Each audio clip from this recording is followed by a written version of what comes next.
So hello guys, welcome to today's new video. This is Krishna Mithil. Welcome to channel Krish Medic. So guys, how are you guys? It's been so long we have not done a face to face video. मैं अपने घर पे ही नहीं था यार इतने दिनों से. मैं फरवरी में हॉस्टल चला गया था. आई केम इन अप्रैल में शायद आया था. अप्रैल 1 2-3 दिन के लिए आया था, तो उसमें कुछ वीडियो नहीं कर पाया. उसके बाद वापस हॉस्टल चला गया. तो अब जितने भी ये शॉर्ट्स वगैरह देख रहे होगे, अगर आप मेरे चैनल के वीडियोस देखते हो, जो शॉर्ट्स देख रहे थे, मैं अपने हॉस्टल में ही पढ़ते वक्त शूट कर रहा था. और क्योंकि हॉस्टल में कुछ इक्विपमेंट्स नहीं है और तो मेरा फ़ोन का क्लैरिटी भी बहुत बेकार है, तो कुछ वीडियो करना is impossible, next to impossible. तो गाइज़ मैं मतलब इस वीडियो में आने का मेन मोटो ये था कि मुझे एक्चुअली पता नहीं कि क्या मैंने जो लास्ट 2 वीडियो डाले थे बुक्स, क्या क्या बुक्स आपको फॉलो करने चाहिए, क्या वो सच में आपको फॉलो करने चाहिए कि नहीं करने चाहिए. और एक्चुअली अगर देखेंगे तो मैंने ये नहीं बोला था कि आपको ये बुक्स फॉलो करना मैंडेटरी है, क्या इन्हीं बुक्स को फॉलो करो. मैंने बस एक ब्लूप्रिंट दिया था कि क्या क्या बुक्स अवेलेबल है मार्केट में. हाँ, अगर मेरा वॉइस आपको थोड़ा अलग लग रहा हो, थोड़ा सा सोर थ्रोट है तो लग सकता है. तो मतलब क्या क्या बुक्स आपको फॉलो करने चाहिए. And yes guys, I have uploaded a short YouTube short regarding books for NEET 2024 NEET 2023, because ये टॉपिक बहुत हॉट टॉपिक था. और मैं हॉस्टल में था तो मुझे कुछ बनाना भी नहीं सकता. तो मैंने जो मेरे अलमीरा का खाली एक वीडियो टाइप ऑफ डाल दिया था ऊपर का. I got a very huge crowd in this video, which is like for me 7.2k views on any short reel बोल दिया, on any short is like very much, because तब तो अभी इसीलिए इन्हीं वीडियोस की वजह से मेरे लास्ट मार्च और अप्रैल में अच्छे खासे व्यूज़ आए थे और चैनल को एक अच्छा सा बूस्ट भी मिला था. तो अभी इसीलिए हमारे 322 सब्सक्राइबर्स हैं. और guys, I am very much grateful to all those who have subscribed to my channel, all those who believe that yes, this channel has some useful content. And guys, if you find this video also useful, just press the like button and press the bell icon. तो अभी चलते हैं. मैं जो video post किया था उसमें मुझे बहुत सारे मतलब हेट कमेंट तो नहीं बोलूँगा, बहुत सारे कमेंट ऐसे मिले तो बहुत कंसर्न थे मुझे लेके कि तुम्हें इतने बुक्स फॉलो नहीं करने चाहिए. देख, अभी रिसेंट फिजिक्स HCV ये सब भाई बहुत गलत जा रहे हो. ये सब बुक से अच्छा है NCERT पे फोकस रहो और PYQ go for NCERT and modules और HCV and any standard book, that's more than enough. रखने से कुछ नहीं होगा, करना ही पड़ेगा. Like all these comments, I totally agree to you guys. Like इतने बुक्स कुछ नहीं करना होता, इतने बुक्स नीट के लिए. लेकिन अगर आप अभी मेरा व्यू पॉइंट सुन लीजिए कि मैंने क्यों इतने बुक्स खरीदे. कि क्या नीट एग्ज़ाम 2023 में, और इट्स नॉट 100% हम किसी के लिए श्योर नहीं हो सकते. हमारे लाइफ में हमेशा प्लान बी होना चाहिए कि अगर नीट नहीं हुआ तो क्या, कितना 1 साल ड्रॉप लोगे. दूसरी साल मेरा ड्रॉप लेने का कोई इच्छा नहीं है क्योंकि बहुत टेंस्ड हो जाएंगे. देख, उस समय का हम कुछ बोल नहीं सकते, बट ऐसा इच्छा तो नहीं है 2 साल ड्रॉप लेके फिर 4 साल तक वही चीज़ों को पढ़ने का. मतलब फिर बहुत टेंस हो जाता है और अगर नहीं होता तो बहुत डीमोटिवेशन होता है and all that. So I don't want all of that. So मैंने प्लान बी के लिए सोचा था कि मैं KVPY एग्ज़ाम या नाइजर दूसरे एग्ज़ाम्स दूंगा. इसमें और क्यूट वगैरह एग्ज़ाम्स भी आजकल तो न्यू आ गए यूनिवर्सिटीज़ के लिए. मैं सोचा कि ये सब एग्ज़ाम्स दूंगा ताकि मुझे हेल्प कर सके मेरे लाइफ में as a second option, as a plan B.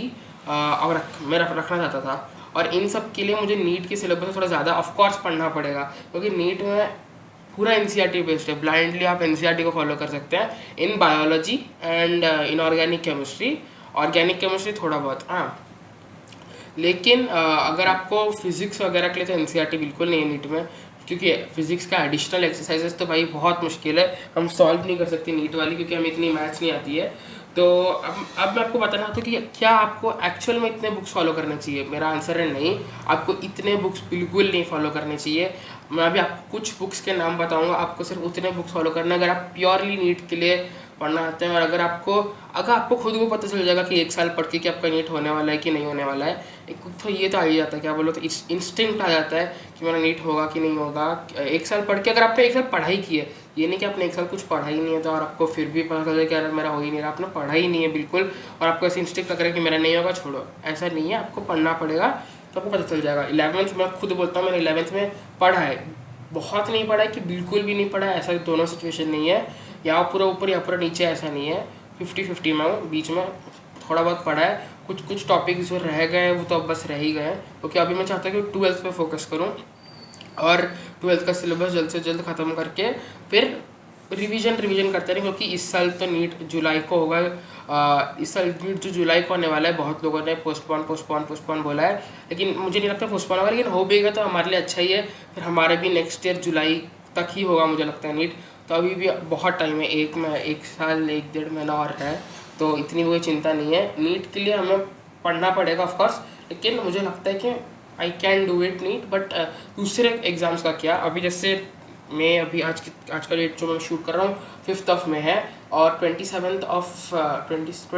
Of May को KVPY का SCA का एग्ज़ाम है भाई, पोस्टपोन हो के अभी होने वाला है 22 को। तो गाइज इसके लिए मैंने प्रिपरेशन कोई बहुत ज़्यादा अच्छी तक नहीं की है। ऐसे है भाई, उसमें देखो फिजिक्स में ऑप्टिक्स पढ़ना पड़ता है, करंट इलेक्ट्रिसिटी पढ़ना पड़ता है, इलेक्ट्रोस्टैटिक्स पढ़ना पड़ता है, ये तीनों पर ग्रिप होनी चाहिए। और सबसे बड़ा दुश्मन जो नीट के बच्चों का मैथ्स, भाई मैथ्स कैसे करें KVPY में, और अभी SA में, SX में भाई हो सकता है, क्योंकि SX में कोई 3 करना होता है, फिजिक्स केमिस्ट्री या बायोलॉजी, बट SA में यार मैथ्स करना होता है, मैथ्स तो बिल्कुल नहीं होने वाला। तो ऐसा ही है कि मैथ के बच्चों के लिए बायो भयंकर है, बायो के बच्चों के लिए मैथ्स भयंकर है, तो इसीलिए SA में होगा कि नहीं I am not very sure, but SX के तो मैं अच्छे से ट्राई करना चाहता हूँ। इसीलिए मैंने जितनी, जो आपने देखी कि इतने सारी बुक्स क्यों खरीदे हैं, मैंने वो सब बुक्स खरीदी थी अपने थोड़ा एडवांस प्रिपरेशन के लिए। मैं बहुत ज़्यादा पढ़ता नहीं उन सब बुक्स को, लेकिन हाँ मेरे पास होगी तो इनकेस कभी मुझे कुछ डाउट्स आए तो मैं उसे देख सकता हूँ। और दूसरा मेन रीज़न मेरी इन बुक्स को खरीदने का था कि जो मेरा भाई है मुझसे 1 साल ही छोटा है, वो अभी 10th का बोर्ड दे रहा है, उसके बोर्ड एग्जाम चल रहे हैं, इनफैक्ट अभी बोर्ड एग्जाम देने गया है। आज उसका कौन सा पेपर है, मैथ्स पेपर है 5 मई को, ठीक है। तो मैं बोला था कि हाँ वो अगले साल JEE के लिए प्रिपरेशन करेगा। तो बुक्स हम जब खरीद रहे थे तो पापा ने बोला कि एक साथ ही तुम खरीद लो, अगर तुम्हारे भी कुछ काम आ जाएगा, तो बोला ठीक है खरीद लेते हैं। तो इसलिए मैंने खरीद ली कि वो JEE एडवांस के बुक तो मेरे भाई को भी काम आ जाएंगे इन फ्यूचर, तो इसीलिए मैंने इन बुक्स को खरीदा। तो अब आपको पता चल गया कि मैंने इतने बुक्स क्यों खरीदे, JD ली वगैरह, और मुझे पता ही सब एडवांस के बुक है, बट हाँ मैंने खरीद लिया ऐसे ही। तो जितने लोगों ने आपने कमेंट किया था, आई टुक दोस कमेंट्स इन अ पॉजिटिव वे। ऐसा नहीं कि थोड़े कमेंट्स तो नेगेटिव थे ही, बट यार इतने 1-2 कमेंट तो नेगेटिव होते हैं, लेकिन most of the comments were like बहुत कंसर्न थे। जो एक्सलेक्शन से उनके भी 1-2 कमेंट थे कि ऐसा मत करो, गलत जा रहे हो, तुमको क्या फॉलो करना चाहिए तुम्हें नहीं पता, वो फॉलो करो। लेकिन अब मुझे लगता है कि मुझे पता चल गया मुझे क्या एक्चुअली फॉलो करना चाहिए। सो गाइस चलिए आपको बताता हूँ कि मैं क्या क्या बुक्स फॉलो करता हूँ फॉर माई नीट प्रिपरेशन। तो क्या सबसे इम्पॉर्टेंट रोल जो प्ले करता है, आप क्या क्या बुक्स फॉलो करते हैं। NCERT तो देख लीजिए, NCERT थोड़ा अलग देते हैं, NCERT को तो सबको फॉलो करना है वो पता ही है, लेकिन एक्स्ट्रा क्या फॉलो करना है, modules. Like modules play a very important role, be it question practice, be it something extra कि आपको क्या पढ़ना है, बी इट PYQ मतलब जो प्रीवियस ईयर क्वेश्चंस के एनालिसिस, और बी इट सब topics and topic wise distribution of the syllabus. Like it's very important कि आपके पास मॉड्यूल्स हों, और आपके पास किस कोचिंग के मॉड्यूल्स होने चाहिए। यार लोकल कोचिंग के मॉड्यूल्स फॉलो मत करो, अगर आपको लगता है कि बहुत अच्छे तो कर लो, आपकी इच्छा। मैंने एक बार खरीदे थे लोकल कोचिंग के मॉड्यूल्स, बहुत बकवास है, बहुत बकवास, ठीक है। अननेसेसरी इन्फॉर्मेशन बहुत ज़्यादा दे देते हैं, हमें लगता है यार इतना कुछ दिया है बस है, सब पढ़ लेंगे बहुत अच्छा लगेगा। तो मेरे पर्सनल चॉइसेस जो आपको 3 में से आपको क्या फॉलो करना चाहिए, एक है फिजिक्स एक है आकाश, एलन और PW। आपको इन तीनों में से किसके मॉड्यूल्स फॉलो करने चाहिए, ये तीनों मेरे पास हैं और मैं इन तीनों के बेसिस में आपको बोलूँगा। सबसे पहले कि इसका कंपैरिजन हम बाद में डिटेल में देखेंगे, लेकिन मैं आपको एक समरी टाइप बोल सकता हूँ कि मुझे सबसे बेस्ट फिजिक्स में आकाश के मॉड्यूल्स लगे। यार बहुत सही मॉड्यूल्स है आकाश के फॉर फिजिक्स, आपको दिखेगा उस पर क्वेश्चन दिखेगा, कॉन्सेप्चुअल क्वेश्चंस बहुत दिखेंगे। और वो मतलब आकाश के मॉड्यूल्स का एक एडवांटेज है कि आपको सब्जेक्टिव यानी बोर्ड्स लेवल के क्वेश्चन भी मिल जाएंगे, बोर्ड्स के क्वेश्चन जो आपको प्रिपरेशन मतलब 12th के बोर्ड्स में हेल्प करेंगे वो भी मिल जाएंगे, और उसमें साथ साथ जो कॉन्सेप्चुअल क्वेश्चन मिलेंगे बहुत अच्छे क्वेश्चंस, न्यू टाइप के क्वेश्चंस मिलेंगे। तो जैसे कि मैं बता रहा हूँ, देखिए अब लोगों जैसे मैं फिज़िक्स वाले का क्लास करता हूँ, उनके जो MR सर हैं वो भी आकाश के मॉड्यूल से फॉलो करते हैं। वो अपने क्लास में जितने क्वेश्चन कराते हैं अप्रॉक्स 50% 60% क्वेश्चन तो आकाश के मॉड्यूल से डायरेक्ट उठाए हुए होते हैं। और इसमें कुछ ख़राब नहीं है कि भाई क्वेश्चंस करा रहे हैं, अच्छा है भाई, सब वो हर तरीके के क्वेश्चंस कवर कराते हैं। तो मतलब बताना चाह रहे हैं कि कितने अच्छे मॉड्यूल्स होते हैं आकाश के। तो मेरे लिए तो फिजिक्स में आकाश के मॉड्यूल्स ही बेस्ट हैं। एलन के मॉड्यूल्स अच्छे हैं लेकिन इतने भी अच्छे नहीं लगे कि जितने आकाश के मॉड्यूल्स लगे हैं। और मेरी माने तो आप ये सब मॉड्यूल्स अपने किसी local second hand book store से खरीद लीजिएगा। आपको वहाँ आराम से मिल जाएंगे, बहुत बच्चे खरीदते हैं मॉड्यूल्स, जाके second hand old book stores में बेच देते हैं, आपको वहाँ से आराम से मिल जाएंगे। और आपको अगर कोई बहुत अच्छा जान पहचान वाले हो तो आप कैसे बोल सकते हैं यार मुझे फिजिक्स मतलब मुझे आकाश का सिर्फ फिजिक्स का चाहिए, मैंने फिजिक्स का दे दिया, ठीक है। फिर तो और फिजिक्स में आपको और क्या क्या मैं क्या क्या फॉलो करता हूँ, मैं जैसे क्लास करता हूँ तो मैं उनके नोट्स फॉलो करता हूँ। क्लास करने के बाद चैप्टर खत्म होने के बाद मैं जनरली डीपीपी सारे सॉल्व करता हूँ। एक दिन ऐसे संडे बैठता हूँ, जितने डीपीपी आए हैं मतलब, या फिर आधे आधे कर लेता हूँ, 6 डीपीपी एक साथ। जिस दिन संडे बैठता हूँ एक साथ पूरा 6 डीपीपी कर लेता हूँ, मेरे क्वेश्चन प्रैक्टिस हो जाते हैं, रिवीजन काइंड ऑफ भी हो जाता है। और फिर चैप्टर और नोट्स करता हूँ, मतलब जो नोट्स क्लास में बोलते हैं वो नोट्स को लिखे यार, बहुत अच्छे नोट्स होते हैं, आपको आपके क्लास के notes he at the end काम आएंगे। उसके बाद मैं एक पीवाईक्यू जो होता है ना, पीवाईक्यू जितने पहले के पूरा चैप्टर ख़त्म होने के बाद सारे पीवाईक्यूज़ करता हूँ। 11th में मैंने सब चैप्टर्स के लिए नहीं किया था, फिजिक्स के तो बिल्कुल भी नहीं किया था, लेकिन अब मुझे रियलाइज़ हो रहा है कि मुझे पीवाईक्यू करने चाहिए थे। हर चैप्टर के ख़त्म होने के बाद आप पीवाईक्यू कर लो यार, इधर उधर की बुक्स करने से पहले पीवाईक्यू कर लो। पीवाईक्यू करने से आपको कॉन्फिडेंस हो जाएगा कि देखो इतने क्वेश्चन आते हैं, ऐसे क्वेश्चन मेरे से क्वेश्चन बन रहे हैं। भाई मैंने डीसी पांडे सॉल्व करना शुरू कर दिया था, इतने टफ क्वेश्चन, एकदम डीमोटिवेशन हो गया था, इसलिए मैंने 11th में ज़्यादा फिजिक्स पे ध्यान ही नहीं दिया, बहुत डीमोटिवेशन हो गया था यार, इतने हार्ड क्वेश्चंस कैसे करूँ, कुछ हो ही नहीं रहा। सो यस गाइस, आपको बहुत डीमोटिवेशन आ जाएगा कि अगर आप डायरेक्ट बहुत बड़ी किताब करने लग जाएंगे, नीट वालों के लिए बोल रहा हूँ, तो आप क्लास ख़त्म हुआ, क्लास में जितने क्वेश्चंस करा वो तो लिखते जाइए। जनरली अगर आप फिजिक्स वाला से करते हैं तो उन्हें वो लोग क्लास में नोट्स में ही मतलब ऑलमोस्ट पीवाईक्यूज करा देते हैं, लेकिन फिर भी एक दिन जिस दिन आप डीपीपी कर रहे हैं, 6-7 डीपीपी एक साथ, आप डीपीपी कर लीजिए। अगर आपका चैप्टर पूरा ख़त्म हो गया है तो उसकी पीवाईक्यू की बुक्स लीजिए, लास्ट 33-34 ईयर्स की जितने भी आई है, उसको एक नोटबुक में मैं तो मतलब जहाँ नोट्स लिख रहा हूँ उसी के बाद मेरा जैसे एक मोटी नोटबुक होती है, उसमें 2 चैप्टर ही आता है, मैक्स टू मैक्स मिनट, मतलब depend on length of the chapter, but हाँ 2 चैप्टर आता है। सारे नोट्स चैप्टर के जो क्लास में जितने क्वेश्चन करा है वो सारे क्वेश्चंस, उसके बाद पीवाईक्यूज, तो आपके पास सभी चीज़ एक जगह ऑर्गेनाइज होके भी रहेगा। और डीपीपी के मैं अलग कॉपी में करता हूँ, मॉड्यूल्स में बोल रहा हूँ, आकाश के मॉड्यूल्स बहुत अच्छे हैं फिजिक्स के। So yes guys, so guys for chemistry आप अगर मॉड्यूल्स खरीदना चाहते हैं तो आप प्रेफरेबली आकाश और एलन में से कोई एक खरीदिए। अगर आप फिजिक्स के आकाश के खरीद रहे तो आप केमिस्ट्री भी आकाश का ही खरीद लो यार, अच्छा रहेगा। और आप सोच रहे होंगे मैं पीडब्ल्यू के मॉड्यूल्स के बारे में क्यों नहीं बोल रहा, क्योंकि यार मेरे हिसाब से it's totally my personal choice guys, इसे फिर आप दिल पे मत लीजिएगा। ऑफ कोर्स अगर कोई प्लेटफॉर्म है तो मुझे आप ऐसे नहीं कि मैं ब्लाइंडली उस प्लेटफॉर्म को फॉलो करने लग जाऊँगा। अच्छा प्लेटफॉर्म है यार, बहुत अच्छा प्लेटफॉर्म है, उस कॉस्ट के हिसाब से मॉड्यूल्स बहुत अच्छे हैं, लेकिन मेरे हिसाब से एक पेज में जितनी कम इन्फॉर्मेशन लिखी है उतना बेटर होता है। और मुझे थोड़े फॉन्ट साइज ज़्यादा बड़े की आदत है, मुझे जो आदत है यार, मैं अपना पर्सनल चॉइस बता रहा हूँ, आप फिर कमेंट में मत बोलने लग जाना यार तुझे तो कुछ भी, ये सब मत बोलना प्लीज़, ठीक प्लीज़ मत बोलना। लेकिन मेरे को जो लगता है, एक जो फिजिक्स वाला का जो मॉड्यूल है, एक पेज में कुछ ज़्यादा ही थ्योरी लिखी है, तो मेरे हिसाब से थोड़े ज़्यादा मतलब थोड़ा छोड़ के लिखा हो या थोड़े बड़े अक्षरों पे लिखा हो, मुझे वो ज़्यादा पसंद है। और ऑफ कोर्स कंटेंट भी ज़्यादा अच्छा है आकाश का, अनडाउटेडली थोड़ा बहुत एक्स्ट्रा हो सकता है आपको, लेकिन वो तो आपके टीचर्स गाइड करेंगे ना। आप अगर आप फिजिक्स वाले से पढ़ रहे हो तो वो जो टॉपिक पढ़ेंगे आप उस मॉड्यूल से वही टॉपिक पढ़िए, ये नहीं कि आपको दुनिया भर की सारी चीज़ें पढ़नी है, नहीं। तो इसलिए आप मॉड्यूल्स जाइए आकाश का, नोट्स यार सबसे इंपॉर्टेंट क्लास के नोट्स कीजिए। मैंने अभी जैसे सॉल्यूशन चैप्टर ख़त्म कर लिया है, सॉलिड स्टेट हमारे बैच में नहीं है, बट मैंने एक्स लक्ष्य का जो बैच था उसके वीडियोस देखे थे, ये 2 चैप्टर को मैंने अच्छे से ख़त्म कर लिया। मैंने उनकी डीपीपीस कर ली है, उसके सारे पीवाईक्यू कर लिए, तो इन 2 चैप्टर पर मेरी अच्छी ग्रिप हो गई है। 12th की बात कर रहा हूँ मैं, 11th में तो मैंने थोड़ी बहुत की थी, 12th का बात कर रहा हूँ। 12th में अब लेक्चर देखी है, मैंने लेक्चर देखा सारा, नोट्स अच्छे से बनाया। अगर आप कर सकते हो तो कलर पेन का यूज़ करो, एट द एंड मोमेंट जब पढ़ने बैठोगे आपको ऐसे बोर नहीं लगेगा। मैं आपको दिखा सकता हूँ ऐसे, अगर आप देखना चाहे तो कैसे कलर वगैरह का यूज़ कर सकते हो। ये तो बायो की नोटबुक है मेरी, ठीक है, देखिए आप अगर थोड़ा बहुत भी कलर का यूज़ करेंगे ना, ये तो फ्रंट कैमरा से शूट रहा है तो आपको ऐसे उल्टा लग रहा होगा, थोड़ा बहुत कलर का यूज़ करेंगे तो आपको खुद को अच्छा लगेगा। And this also depends on you, अगर आपको ब्लैक एंड वाइट पढ़ने की आदत है तो ब्लू ब्लैक का यूज़ करो यार, जिसको जैसा इच्छा लगता है वैसा यूज़ करो। पढ़ना आपको है, आप अपने लिए नोट्स बना रहे हैं, किसी दूसरे के लिए नहीं बना रहे हैं। तो ऐसे मत बनाओ कि मैं जो नोट्स बना रहा हूँ दूसरे को पढ़ने के समझ आना चाहिए।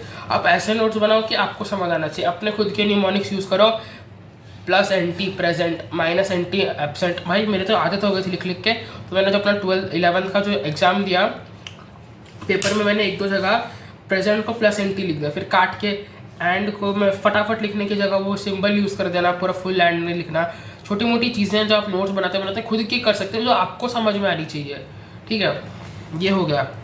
नोट्स आपको करने हैं, आपको डीपीपी करने हैं, पीवाईक्यू करने हैं और मॉड्यूल्स, ये 4 बहुत है केमिस्ट्री के लिए। और कोई बुक ही नहीं करना यार, A to Z केमिस्ट्री। संगीत का भाई कुछ ज़्यादा ही टफ है मुझे लगता है। इतना टफ क्वेश्चन कौन देता है यार, नीट है, तुम तो ऐसे दे रहे हो जैसे जेईई में से क्वेश्चन दे रहे हो उसमें डायरेक्ट, तो कोई फ़ायदा नहीं है। मैं खुद देख चुका हूँ, कोई मत करो यार, मैंने भी करना बंद कर दिया वो A to Z chemistry. Physics का DC पांडे कौन करता है, सब रहने दो। तुम्हारे जितने मॉड्यूल्स हैं, नोट्स है, DPP PYQ बहुत है यार, इतने 3-4 चीज़ें कर लो बहुत है। So guys, next comes biology. Biology के लिए मॉड्यूल्स आकाश, एलन, PW, तीनों का मॉड्यूल्स, तीनों को फॉलो मत करो यार, किसी का भी मॉड्यूल्स फॉलो मत करो। सिर्फ क्लास में टीचर ने जितना नोट्स लिखा है उसी को फॉलो करो, और NCERT की लाइंस अपने नोट्स में डाल लो। सिर्फ आपका नोट्स ही फॉलो करने लायक हो जाएगा, NCERT आप पढ़ लो। अगर फिर भी आपको बहुत तलब मची है एक्स्ट्रा पढ़ने की, क्योंकि ऐसा ऐसा होता है कुछ टॉपिक्स, जैसे जेनेटिक्स मुझे बहुत पसंद है, इतना पसंद है कि मैंने जेनेटिक्स जब पढ़ना शुरू किया था 10th में, तो मैंने कुछ ज़्यादा पढ़ना लग गया था। और मुझे पक्का यकीन है 12th में भी मैंने इनहेरिटेंस चैप्टर तो पढ़ लिया है। मुझे बहुत तलब मचने वाली है उस चैप्टर के लेके, इसलिए मैंने एक्स्ट्रा बहुत चीज़ पढ़ ली है। इसलिए एक चैप्टर में इंटरेस्ट आता है तो आप पढ़ लेते हो ऐसे ही, लेकिन सब चैप्टर्स में इतना इंटरेस्ट मत जगाओ। हमें नॉलेजेबल पर्सन नहीं बनना है, हमें स्मार्ट पर्सन बनना है, हमें सिलेक्शन चाहिए, हमें नॉलेज गेन नहीं करना है। आपको नॉलेज से सिलेक्शन नहीं मिलेगा। ज़्यादा नहीं पढ़ना है, ज़्यादा बार पढ़ना है। ये डायरेक्ट लाइन एक टीचर ने बोला था PW के बैच में, तो मैं बोल रहा हूँ ज़्यादा नहीं पढ़ना है, ज़्यादा बार पढ़ना है। ठीक है, तो मॉड्यूल्स मेरे हिसाब से आप किसी की भी मॉड्यूल्स ना फॉलो करो तो चलेगा बस लेकिन अगर फिर भी आप चाहते हो तो यार इसमें एलन की मॉड्यूल्स फॉलो करो। एलन की मॉड्यूल्स बायोलॉजी के लिए परफेक्ट है, क्योंकि पॉइंट वाइज लिखी चीज़ें। आकाश ने थोड़े पैराग्राफ लिख दिए और थोड़ी एक्स्ट्रा चीज़ें हैं, बट एलन प्रिसाइज है थोड़ा, मतलब NCERT के। और उसमें एक खास बात है, NCERT की लाइन डायरेक्ट लिखी है और NCERT की लाइन अंडरलाइंड है, और NCERT के डायग्राम्स भी है एलन के मॉड्यूल में। तो मेरे हिसाब से biologically should go for Allen over Aakash. And आप अगर आपको करना है, तो ये मैंडेटरी नहीं है, लेकिन आपको करना है तो आप एलन का कीजिए। और नोट्स आप सबसे पहले आप नोट्स कर लीजिए, उसके बाद आप नोट्स करने के बाद आप NCERT पढ़ लीजिए।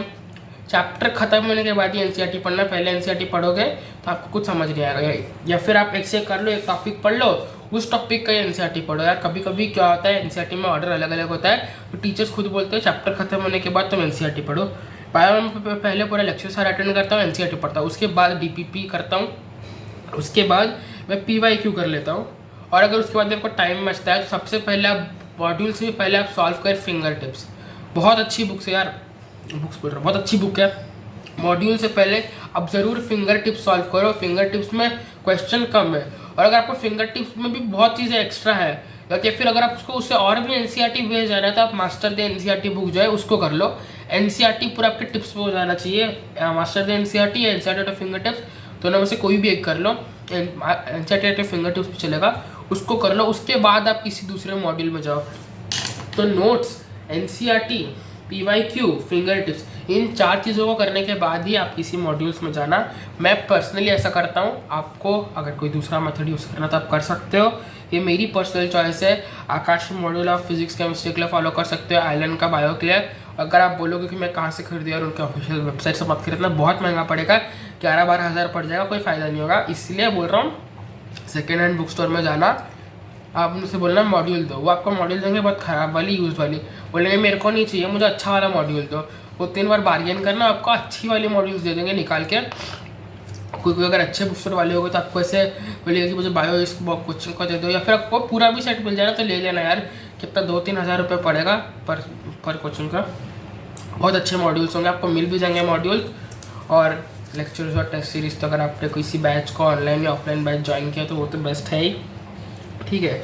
और लोकल कोचिंग मॉड्यूल्स को अवॉइड करना प्लीज़। मेरी पर्सनल एक्सपीरियंस से बता रहा हूँ। मैंने एक लोकल कोचिंग का एनरोल कर लिया था मॉड्यूल्स वगैरह, उसका नाम तो मैं बता नहीं सकता, लेकिन उड़ीसा का बहुत फेमस मॉड्यूल्स वगैरह वहाँ पर है। उड़ीसा में बहुत फेमस है वो कोचिंग। मैंने उसे ले लिया था यार, बहुत बकवास, इतना बकवास मॉड्यूल्स क्या बताओ, छोड़ दो उसको। तो मैंने क्या बोलते हैं उसको, मैंने जब बुक स्टोर में मतलब उसमें रद्दी के भाव में बेचने वाला हूँ और कोई फ़ायदा नहीं है। इतना एक्स्ट्रा इन्फॉर्मेशन इतना अनऑर्गेनाइज है ना कि क्या बताऊँ। इसलिए प्रेफरेबली आपको अच्छे बड़ी नेशनल कोचिंग इंस्टीट्यूट का लीजिए, तो आपके लिए बेस्ट होगा। So guys with this I would like to end this video over here only. Summary बता दूँ, फिजिक्स के लिए आपको फॉलो करना है आपके क्लास के नोट्स, DPP, PYQ और आकाश के मॉड्यूल्स। ये 4 चीज़ हो जाएगा, मतलब सफिशिएंट है, मुझे ऐसा लगता है। ये 4 चीज़ कर पाने में बहुत मुश्किल है और बहुत क्वेश्चन हो जाते हैं। मैं तो पर्सनली कभी भी चारों को पूरा कंप्लीट नहीं कर पाता। केमिस्ट्री के लिए आप कीजिए नोट्स कीजिए, DPP कीजिए, PYQ कीजिए और आप ये मतलब अपने आकाश के मॉड्यूल्स कर लीजिए। बायो के लिए आप नोट्स कीजिए, NCERT कीजिए, PYQ कीजिए। उसके बाद आप फिंगर टिप्स पहले सॉल्व करो, उसके बाद मेरे हिसाब से मॉड्यूल्स में जाना चाहिए, क्योंकि मॉड्यूल्स में बहुत चीज़ें एक्स्ट्रा भी होती है। और जनरली ये AIATS वगैरह जो कोचिंग के पर्सनल एग्जाम्स होते हैं ना, उसमें ये लोग क्या करते हैं, अपने कोचिंग के मॉड्यूल्स के प्रमोशन के लिए ये आपको कोचिंग के मॉड्यूल से कुछ क्वेश्चन डाल के देते हैं और आपको लगता है कि आपको क्वेश्चन नहीं होगा तो कोई सिलेक्शन नहीं होगा। ऐसा नहीं है यार, प्लीज़ इन सब चक्करों में मत पड़ो, ये सब इनके बिजनेस स्ट्रैटेजी हैं बस, और कुछ नहीं। तो ये हो गया गाइस, ये तीनों सब्जेक्ट को हमने देख लिया। NCERT है बायो के लिए तो पूरा ब्लाइंडली फॉलो करना है ही, केमिस्ट्री के लिए भी फॉलो करना है। 12th में तो पूरा सेपरेट पार्ट 2 बुक है ही, ऑर्गेनिक को डेडिकेटेड 12th में। ठीक है गाइस, तो चलिए गाइस आज का वीडियो यहीं पर हम खत्म करते हैं। आपको खास मतलब होप करता है कि आपको पता चल गया होगा कि क्यों मैंने इतने सारे बुक्स खरीदे हैं, आपको क्या क्या बुक्स फॉलो करना चाहिए। DC Pandey A to Z chemistry मत करो, ये सब बकवास बुक्स है, मेरे हिसाब से बकवास है। आपको अच्छी लग सकती है यार, आपकी पर्सनल चॉइस है, मेरे हिसाब से मत करो। HCV तो बिल्कुल नहीं करना चाहिए नीट वाले बच्चों को। तो guys I hope you like this video and please take this video in a positive way. Comment में हिट मत फैलाना फिर से यार, हमने तो बोला था तुमको तो यही करना चाहिए, अब बेटे लाइन पे आ गई, ये सब प्लीज़ मत लिखना यार। मुझे पता है मेरी कुछ गलतियाँ थी, बट हाँ now I am trying to क्या बोलते हैं, पश्चाताप करने की कोशिश कर रहा हूँ। तो guys I hope you like this video. If you like this video then press the like button and not forget to subscribe to my channel. Press the bell icon और नोटिफिकेशन ऑल में कर लेना कि जैसे मैं video डालूँ आपको notification आ जाए। और गाइस इन सब के बाद आपको जितने भी मैंने बताया ना, इन सब के बाद मैं करता हूँ शॉर्ट नोट्स बनाता हूँ फिजिक्स और केमिस्ट्री में, जो मुझे पर्सनली बहुत हेल्पफुल लगते हैं यार। फटाफट आधे घंटे में पूरा एक बड़ा चैप्टर रिवाइज हो जाता है आपका शॉर्ट नोट से। और अगर आपको जानना है कि शॉर्ट नोट कैसे बनाता हूँ मैं, तो आप प्लीज़ मेरे चैनल को सब्सक्राइब कीजिए और अगर आपको चाहिए तो मैं कमेंट में लिख दीजिए, मैं नेक्स्ट वीडियो उसी पे लेके आऊँगा। So guys I hope you like this video. Till then I will meet you soon. Tata bye bye.